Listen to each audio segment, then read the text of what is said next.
Haleluya, puji Tuhan, shalom dan selamat malam.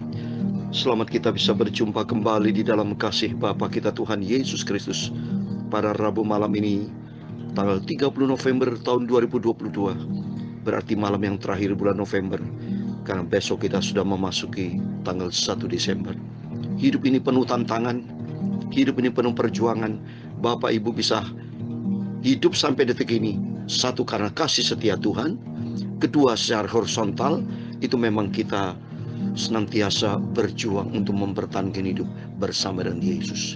Secara vertikal Tuhan Yesus yang memelihara kita, tapi secara horizontal kita juga harus berjaga-jaga. Jadi senantiasa kita hidup ini harus pakai dua dimensi. Dimensi yang pertama, nomor satu, Tuhan Yesus yang terutama. Kedua, kita harus tahu diri, juga harus berjaga-jaga, saudara. Seperti untuk menghindari dari COVID, salah satu menjaga protokol kesehatan, berdoa secara vertikal minta perlindungan Tuhan, tapi secara horizontal protokol kesehatan, ya, disiplin, ya, jaga kesehatan, aspek dimensi horizontal tetap harus kita jaga. Untuk itulah Tuhan berikan konsep salib, ya, ada vertikal, ada horizontal, sehingga demikian kehidupan kita menyenangkan hati Tuhan. Sesuai dengan firman Tuhan dalam Efesus 6 ayat 12, hidup ini adalah sebuah perjuangan. Saya mau baca Efesus 6 ayat 12. Karena perjuangan kita bukan melawan darah dan daging, tetapi melawan pemerintah-pemerintah, melawan penguasa-penguasa, melawan penghulu-penghulu dunia yang gelap ini, melawan roh jahat udara. Pemerintah bukan berarti pemerintah saat ini, pemerintah Bapak Presiden, bukan saudara, ya. Tapi pemerintah di sini adalah kuasa kegelapan, kuasa iblis yang dipimpin oleh Lucifer, ya. Jadi harus kita senantiasa andalkan Tuhan, minta senantiasa perlindungan Tuhan. Kita mau bergaul karib dengan Tuhan. Oleh karena itu di ayat 13, sebab itu ambillah seluruh perlengkapan senjata lah. Senjata bukan senjata manusia, senjata Allah, supaya kamu dapat mengadakan perlawanan pada hari yang jahat itu, dan tetap berdiri sesudah kamu menyelesaikan segala sesuatu. Amin. Ayat 14, jadi berdirilah tegap, berikatkan pinggang ke kebenaran, dan berbaju sirakan keadilan. Amin. Harus kita hidup di dalam kebenaran firman Tuhan. Dunia begitu kacau, saudara, ya. Peristiwa gempa bumi pada waktu yang lalu, ya, di Cianjur itu, coba minggu lalu, banyak orang korban. Ini bukti nyata peperangan begitu berat, ya. Kita tidak mampu menghadapi situasi dunia yang semakin gawat ini tanpa libatkan Tuhan, tanpa minta perlindungan Tuhan. Kita tidak mampu, tidak bisa berbuat apa-apa. Itu biar kita mau selalu dekat dengan Tuhan. Kita mau cinta Tuhan Yesus. Kita mau sungguh-sungguh sampai Yesus satu-satunya Tuhan Juru Selamat kita. Saya Pastor Yakob Rahmat. Kami nyanyikan sebuah pujian. Tiap hari kita berjuang. Ada harga yang harus dibayar. Harus sungguh-sungguh kita ikut Tuhan. Karena iblis pun tidak tidur, Bapak Ibu, ya. Jadi kita bisa istirahat tidur, tapi iblis tidak pernah tidur. Dia seperti singa mengau-ngau mencari siapa yang bisa ditelan. Oleh itu mari kita senantiasa dekat bersama Tuhan. Karena berarti kalau kita dekat dengan Tuhan, tidak berikan peluang, tidak berikan kesempatan, tidak berikan celah kepada kuasa kegelapan, kuasa iblis, tapi senantiasa kita dipagari dengan pagar ilahi. Amin. Puji Tuhan. Tuhan memberkati kita semua. Haleluya. Tiap hari ku berjuang, haleluya, buat kerajaan Bapa. Amin. Haleluya. Tuhan, biarlah ku hidup hanya buat Kau saja. Amin. Haleluya. Tiap hari kerja buat Yesus. Haleluya. Dengan diam kerja buat Tuhan. Amin. Haleluya. Tiap hari serahkan hati pada Tuhan Yesus. Jauhkan kejahatan. Haleluya. Tiap hari ku berjuang, haleluya, buat kerajaan Bapa. Amin. Haleluya. Tuhan, biarlah ku hidup hanya buat Kau saja. Amin. Haleluya. Makin hari makin dekat Tuhan Yesus, makin erat berhubungannya, makin akrab dengan Yesus. waktu susah lari pada Yesus. Ku ditolongnya segera, haleluya. Tiap hari ku berjuang, haleluya, buat kerajaan Bapa, haleluya. Biarlah ku hidup buat Yesus dan mau setia dan taat, haleluya. Makin mendalam di dalam iman, makin penuh dengan Roh Kudus, amin, haleluya. Makin hari makin tambah setia, makin bersih dan kudus, haleluya. Tiap hari ku berjuang, haleluya, buat kerajaan Bapa, amin. Ku mau selalu hidup bersama Yesus, hanya buat Kau saja, amin, haleluya. Tiap hari ku berjuang, haleluya, buat kerajaan Bapa. Tuhan, biarlah ku hidup hanya buat Kau saja, amin, haleluya. Tiap hari ku berjuang, ya Tuhan. Punya mula kebesaran, kebenaran dan kejayaan, kehormatan, kemasyuran dan keagungan, ya segala-galanya yang ada di langit dan di bumi, amin, haleluya. Ya Tuhan, punya mula kerajaan, dan Kau yang tertinggi itu melebihi segalanya sebagai kepala. Sebab kekayaan dan kemuliaan itu semua berasal daripada-Mu, amin, haleluya. Dan Engkau-lah yang berkuasa atas segala-galanya. Dalam tangan-Mu lah kekuatan dan kejayaan, dalam tangan-Mu lah kuasa membesarkan dan mengokohkan atas segala-galanya. Sekarang ya Allah kami, Bapa kami, Tuhan Yesus, kami selalu bersyukur kepada-Mu dan memuji nama-Mu yang agung, nama Tuhan Yesus yang sempurna, amin, haleluya. Tiap hari ku berjuang, banyak tantangan yang ku alami, tapi janji Tuhan Yesus selalu bersama dengan kita, amin, haleluya. Tuhan, sucikan mulut kami, Bapa. Sebentar kami mau baca firman Tuhan.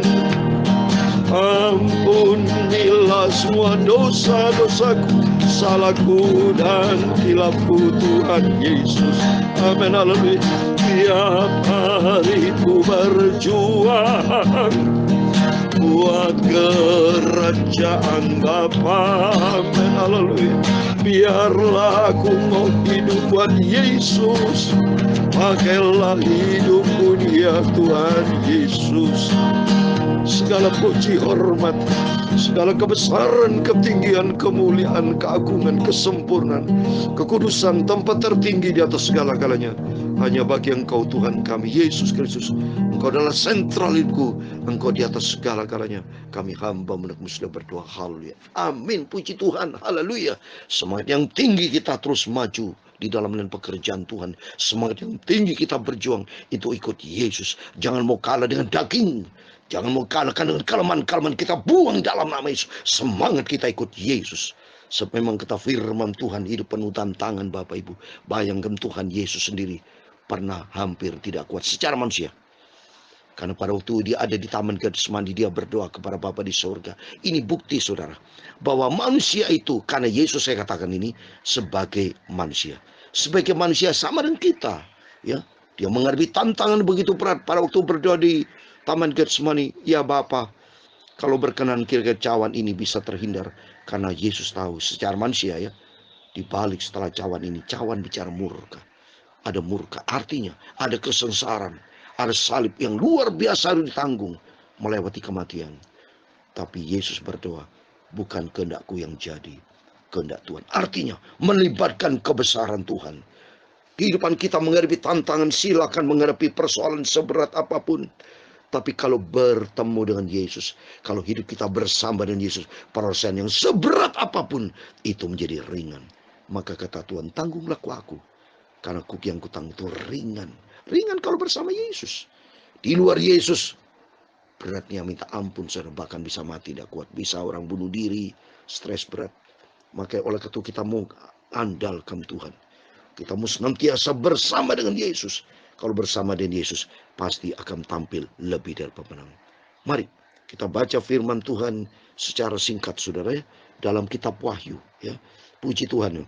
Kita sudah sampai di kitab Wahyu pasal 16. Ya. Pasal 16 kita membaca. Haleluya. Berarti tinggal 6 pasal lagi Bapak Ibu ya. Ya, saya katakan kalau Tuhan berkenan, di bulan Desember sudah selesai nanti ini kitab Wahyu. Dan setelah itu selesai, saya akan lanjutkan perjanjian lama. Supaya perjanjian lama juga selesai. Pagi perjanjian lama kita baca Alkitab lagi. Yang penting di sini mari. Tetap kita mencinta Tuhan Yesus. Semangat yang tinggi. Sampai kita kerjakan, sampai berjumpa dengan Yesus. Kita ingin menjadi wanita yang bijak. Kelima gadis yang bijaksana. Bukan menjadi 5 gadis yang bodoh, yang kerjanya tidur-tiduran, santai-santaian, ya, tidak mau berdoa. Itu orang-orang yang malas itu, mohon maaf, 5 gadis yang bodoh itu malas dia ya, kerjanya tidur, tidak persiapan minyak sebelumnya. Sebetulnya kan harus siap minyak seperti 5 gadis yang bijaksana, harus standby. Demikian kehidupan kita harus standby, dan firman Tuhan dan Roh Kudus akan menopang hidup kita. Sebab tanpa Tuhan kita andalkan kekuatan kita sendiri, gagal kita. Kita sakit aja sudah nggak bisa apa-apa. Ya, tapi kalau bersama dengan Tuhan, roh kita kuat. Waktu sakit kita berdoa, Tuhan berikan kesehatan. Terbukti nyata, saya puji Tuhan, terima kasih kepada Bapa di surga. Sejak saya jadi hamba Tuhan sampai detik ini, tidak pernah mengalami sakit. Di tengah-tengah banyak jemaat Tuhan, anak Tuhan, ya, di dunia ini banyak kena penyakit itu, COVID varian Delta, ya, sehingga banyak meninggal. Ngeri Bapak Ibu, kalau sudah kena meninggal, sudah kesakit berat, sakit apapun kalau tidak ada harapan, ngeri. Tapi untung besar kita punya Yesus Kristus yang ajaib. Tuhan pelihara hidup saya sehingga saya tidak pernah sakit apapun juga, karena Tuhan Yesus bersama kita. Oleh itu mari dengan pengalaman ini terbukti nyata karena saya dekat dengan Tuhan. Nomor 1, Yesus yang dekat dengan kita. Ya, bukan kita yang lebih baik, tapi Yesus yang maha baik, maha segala-galanya. Oleh itu mari, jangan pernah bosan dekat dengan Tuhan. Kita mau ambil bagian aktif di dalam pekerjaan Tuhan. Memang hidup ini sebuah tantangan perjuangan. Mari kita baca Wahyu pasal 16 ayat 15 sampai 16. Haleluya. Kita Wahyu pasal 16 ayat 15 sampai 16, demikian firman Tuhan. Lihatlah, aku datang seperti pencuri. Berbahagialah dia yang berjaga-jaga dan yang memperhatikan pakaiannya, supaya jangan berjalan dengan telanjang dan jangan kelihatan kemaluannya. Ayat 16. Lalu yang mengumpulkan mereka di tempat yang dalam bahasa Ibrani disebut Harmagedon. Amin, puji Tuhan. Satu-satunya ayat ada kalimat atau kata yang ada Harmagedon cuma ada di kitab Wahyu pasal 16 ayat yang ke-16. Gampang ingatnya. 16. Itu lokasinya, saudara, kalau kita lihat ya. Karena puji Tuhan, saya sudah 60 kali ke Israel. Jadi selalu kalau pergi ke Israel, pasti pergi ke sini. Tapi dilihat dari atas, saudara. Itu lembah. Ya, itu artinya, kalau arti itu kan bahasa Ibrani. Ya, bukit atau gunung Megiddo. Ya, lokasinya itu tidak jauh dari pantai utara Israel, dekat Gunung Karmel. Jadi sekaligus kalau saya pergi, Bapak Ibu kalau sudah pernah ke Israel, pasti ke Gunung Tabor. Ya, pada waktu Tuhan menyatakan transfigurasi penuh dengan kemuliaannya, berjumpa dengan murid-muridnya pada waktu lihat ada Elia dan ada Musa bersama Yesus bercakap-cakap, ya, itu kita pergi ke Gunung Tabor. Setelah itu kita pergi ke suatu tempat, langsung kita bisa lihat dari atas itu lembah Yisrael, ya, lembah Harmagedon, besar sekali. Memang tempat itu memang cocok sekali untuk menjadikan lembah yang luas dan subur, yang strategis untuk perang, saudara. Itu manusia bisa berjuta-juta masuk di situ. Besar banget, saudara. Itu lembah Harmagedon. Dalam bahasa Ibrani artinya bukit atau gunung Megiddo. Ya, oleh itu mari sebelum itu terjadi, saudara, peperangan dari saat ini sudah kita dilatih perang. Dari saat ini kita sudah dilatih, diperlengkapi dengan senjata Allah, yaitu kita mau semakin dekat dengan Tuhan, supaya iman kita mantap, iman kita bisa bertumbuh kalau kita baca rutin firman Tuhan, dan kalau kita bisa praktekkan atau menjadi pelaku firman. Jadi harapan saya, Bapak Ibu, jangan sampai menjadi kekristenan teori, ya. Tidak pernah sungguh-sungguh sama Tuhan, tidak ngerti. Kalau saya ditantang keselamatan, tidak mengerti. Tentang teologi saudara tidak mengerti. Pokoknya semua istilah-istilah dalam soal kitab kita tidak mengerti, tidak bisa berbuat apa di luar Yesus. Kita mohon minta pertolongan Tuhan, supaya nanti kelak kita terhindar dari peperangan seperti ini di lembah Harmagedon. Nanti akan banyak mereka yang mati, saudara. Tuhan murka seperti yang saya sudah terangkan kemarin. Ya, ngeri, saudara. Keadaan dunia semakin ini tidak jelas, makin hari menuju kepada kehancurannya. Ya, perang saja tidak pernah berhenti. Nanti kata firman Tuhan, nanti akan terjadi perang lebih dahsyat, dan terjadi banyak bencana-bencana, banyak masalah yang kita hadapi di dunia ini. Tapi nomor satu, mari kita mau dekat dengan Tuhan. Kita andalkan Tuhan di atas segala kalanya. Kita harus semakin hari mau akrab dengan Tuhan. Lakukan semua perintah Tuhan, supaya kita menjadi anak yang manis, anak yang berkenan kepada Tuhan. Karena Tuhan nanti akan datang. Coba di sini dikatakan ayat 15, dikatakan ayat 15 di Wahyu pasal 16 ayat 15, saya mau baca sebagai terakhir. Dikatakan demikian kan, lihatlah aku datang seperti pencuri. Coba, anytime Yesus akan datang. Pencuri arti bisa dua macam loh, saudara. Aku datang, ya, dipanggil Tuhan secara beribadah meninggalkan dunia ini, itu sewaktu-waktu kita tidak tahu. Kita lahir di dunia juga sewaktu-waktu kita tidak tahu. Meninggalkan dunia juga sewaktu-waktu, anytime Tuhan akan panggil kita. Tapi yang penting di sini kata Tuhan, berbahagialah dia yang berjaga-jaga dan memperhatikan pakaian. Bicara pakaian tentang kehidupan kerohanian kita, supaya kita betul-betul pakaian kita menjadi pakaian yang baru. Roh Kudus akan menguasai hidup kita, senantiasa kita menjadi hidup baru. Bicara pakaian juga tertulis, saudara, di Wahyu pasal 22. Coba, Wahyu ini bicara pakaian. Wahyu 22:14 dikatakan, berbahagialah mereka yang membasuh jubahnya. Jubah ini pakaian. Berbahagia supaya kita hidup kudus, hidup sungguh selama Tuhan. Seperti contoh pula pada waktu dua anak terhilang, ya, di kitab Lukas saya membaca nih, ya. Itu orang tuanya apa? Ambillah pakaian, dia bilang, ya, kenakan pakaian, bicara pakaian jubah yang terbaik, saudara. Itu kehidupan kerohanian, saudara. Supaya kita jaga kehidupan rohani kita, supaya jangan sampai rontok di tengah jalan, yaitu iman, pengharapan, kasih, dan di dalamnya ada kekudusan dari Tuhan. Jaga supaya kita tidak ikutin gaya dunia ini, tapi senantiasa ikuti firman Tuhan.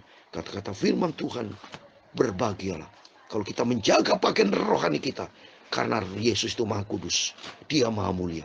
Dia ingin juga anak-anaknya kudus, tidak bercacat celah, sampai berjumpa dengan Tuhan Yesus. Oleh itu mari kita senantiasa mau setia kepada Tuhan. Minta sama Tuhan, Tuhan bentuk hidupku, pakailah hidupku ini untuk kemuliaan Tuhan. Amin. Tuhan semua memberkati kita semua.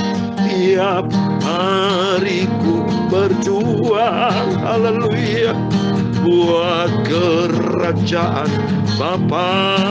Amin, haleluya. Tuhan, biarlah ku hidup hanya buat Kau saja. Amin, haleluya. Tiap hari ku berjuang, haleluya, buat kerajaan Bapa. Tuhan, biarlah ku hidup hanya buat Kau, Tuhan Yesus. Amin. Tuhan memberkati engkau dan melindungi engkau. Tuhan menyinari engkau dengan wajahnya dan memberi engkau kasih karunia. Tuhan mengharapkan wajahnya kepadamu dan memberi engkau damai sejahtera. Bapa kami yang di surga, dikuduskanlah namamu, datanglah kerajaanmu, jadilah kehendakmu di bumi seperti di surga. Berikan kami pada hari ini makanan kami secukupnya, dan ampunilah kami akan kesalahan kami, seperti kami juga mengampuni orang bersalah kepada kami. Dan jangan membawa kami ke dalam pencobaan, tetapi lepaskanlah kami daripada yang jahat, karena engkaulah yang mempunyai kerajaan dan kuasa dan kemuliaan sampai selama-lamanya. Amin. Puji Tuhan. Sebelum beristirahat, mari kita senantiasa berjaga dan berdoa. Makin intim dengan Tuhan, bergaul kariblah dengan Tuhan, menjadi satu roh dengan Tuhan. Sehingga nanti kelak kalau Yesus datang, kita tidak mengalami terjadi peperangan di Harmagedon ini. Akan sengsara Bapak. Mereka yang jauh dari Tuhan, yang hidupnya tidak benar, nanti ada resiko hidup yang harus mereka hadapi. Tapi bagi kita yang setia sama Tuhan, kita minta diangkat sama Tuhan. Saya percaya kita diangkat sebab kita dijadikan anak Yesus yang dicinta. Kita berharga. Kita sebagai biji mata Tuhan. Pasti oleh karena itu mari kita responi hari yang kita jalani, yaitu mencintai Tuhan, hidup layak berkenan kepada Tuhan, menjadi serupa dengan Tuhan Yesus. Amin. Tuhan semua memberkati dan Tuhan bersama kita. Immanuel, puji Tuhan. Haleluya. Amin.